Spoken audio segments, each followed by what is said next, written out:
One more technique. A lot of guys are having trouble locating their start point on the land nav course. Okay, this technique, pretty much you're just going to do a resection, all right, to find your unknown location, which is the start point. And on this course, they're all on a road. So what I've done here is just with a piece of regular grid paper, I've drawn this grid square that I'm in. Okay, so starting from the 8-1 easting, all right, I'm going 10 blocks over, all right, and then I drew the 8-2, and from north to south I got the 3-0 northing, and then 10 blocks up I got the 3-1 northing. Okay, so I'm on this road where I'm trying to locate my unknown point, and from looking at the map, it looks like it kind of cuts through more than halfway up. All right, it's kind of like this, and it comes down this way, right? So I know I'm kind of somewhere on that road in the general vicinity, but if I look north from my unknown point that I'm trying to locate, I can see a couple known points out on the land nav course, and they've all got an 8-digit grid on them. Okay, so if I go out to those points and figure out what they are, all right, write down the grid to them, all right, and then I'm going to plot them on this map that I just made. Okay, so the first point I found, I just made a couple up. All right, we'll call it 8150 3070. Okay, so I'm going 81, then 10, 20, 30, 40, 50. All right, and then I'm going up from 30, 1, 2, 3, 4, 5, 6, 7.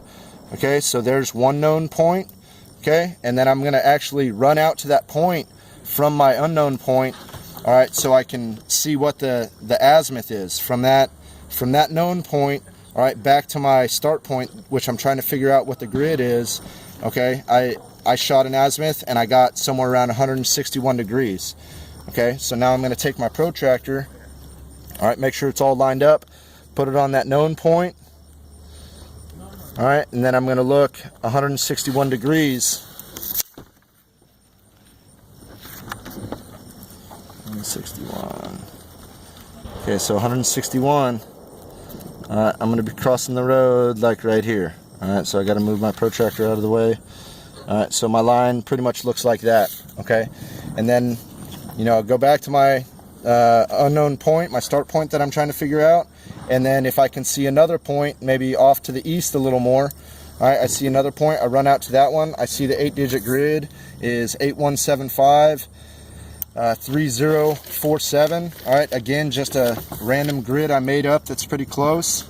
All right, but I go out, I see that 8-digit grid, I turn around with my compass and I shoot an azimuth back to where my start point is on the road, and I got about 258 degrees. Okay, so first I'm going to plot this 8-digit grid from the 8-1. I'm going over 7.5 blocks, 1, 2, 3, 4, 5, 6, 7.5. All right, and then I'm going up 3047, so I'm going almost 5 blocks up, 1, 2, 3, 4, and almost to the 5. I'm at 47, so I'm like right there. Okay, so then, you know, I shoot my azimuth, all right, from that known point, all right, and when I put it on my protractor, all right, I put my straight edge on it, all right, and convert from magnetic to grid, obviously, all right, and you should have a line that goes, you know, and intersects at the same point. All right, so now that you've got an intersection here, all right, all of these faint lines, okay, in between my thick blue lines, all right, those are all 6-digit grids. 6-digit grid, 6-digit grid, all of these. Okay, so I'm going to look for what is the closest 6-digit grid to where I just made my intersection. Okay, I'm going to say the closest one is like right here, this one.